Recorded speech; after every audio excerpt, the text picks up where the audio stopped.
தமிழ்நாடு முழுவதும் வாக்காளர்களை கவர்வதற்காக பல்வேறு யுக்திகளை கையாளும் வேட்பாளர்கள் நூதன முறையில் வாக்கு சேகரித்து வருகின்றனர். தூத்துக்குடியில் கரும்பு விவசாயி சின்னத்தில் போட்டியிடும் சுயேட்சை வேட்பாளர் அருணாதேவி என்பவர் பெட்ரோல் டீசல் விலை குறைப்பு, வேலைவாய்ப்பு உள்ளிட்ட வாக்குறுதிகளை அளித்து வாக்கு கேட்டார். எட்டயபுரத்தில் உள்ள பேக்கரி ஒன்றுக்கு சென்ற அவர் டீ தயாரித்து கொடுத்து வாக்கு சேகரித்தார்.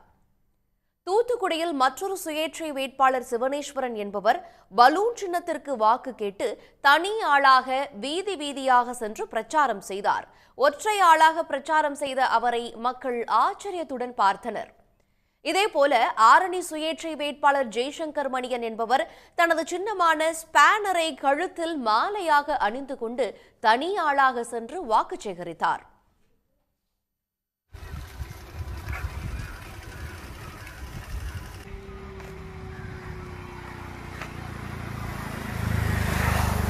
சின்னத்தில் முத்திரையிட்டு ஒரு புதிய மாற்றத்தை உருவாக்குங்க.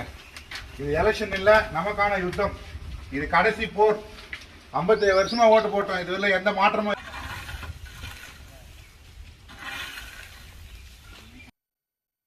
சிவகங்கை அதிமுக வேட்பாளர் சேவியர் தாஸ் காளையார்கோவில் அருகே மரபமங்கலத்தில் பிரச்சாரம் செய்தார். அப்போது அக்கட்சி தொண்டர்கள் வேட்பாளர் சேவியர் தாஸின் முகமூடி அணிந்து கொண்டு வாக்கு சேகரிப்பில் ஈடுபட்டனர். கரூர் அதிமுக வேட்பாளர் தங்கவேல் மணப்பாறையில் அப்பகுதி மக்களுடன் இணைந்து உற்சாகமாக கும்மியடித்து வாக்கு சேகரித்தார்.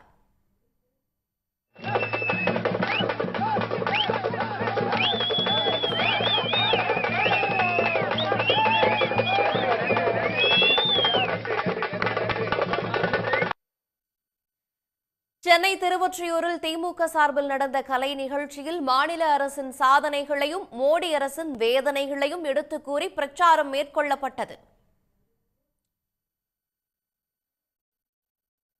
வட சென்னை அதிமுக வேட்பாளர் ராயபுரம் மனோ கொருக்குப்பேட்டையில் பரப்புரை மேற்கொண்டார்.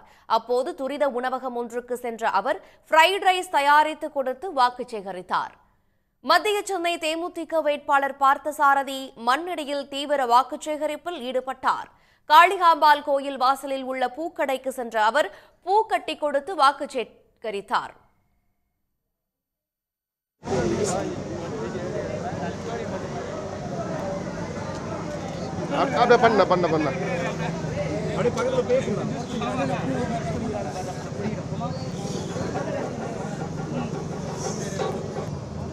என்ன பண்றீங்க? அப்படியே ஒரு எடுத்தீங்களா?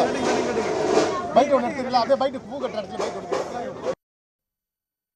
திருமங்கலம் அருகே தனக்கன்குளத்தில் பிரச்சாரம் செய்த விருதுநகர் காங்கிரஸ் வேட்பாளர் மாணிக்கம் தாகூருக்கு கிரேன் மூலம் 100 கிலோ எடை கொண்ட மாலை அணிவிக்கப்பட்டது. பொக்லைன் இயந்திரம் மூலம் மலர் தூவியும் மக்கள் உற்சாக வரவேற்பு அளித்தனர். பெருமக்களே, பெரியோர்களே, தாய்மார்களே, உங்களிடத்திலே நமது இந்திய கூட்டணியுடைய வெற்றி வேட்பாளர்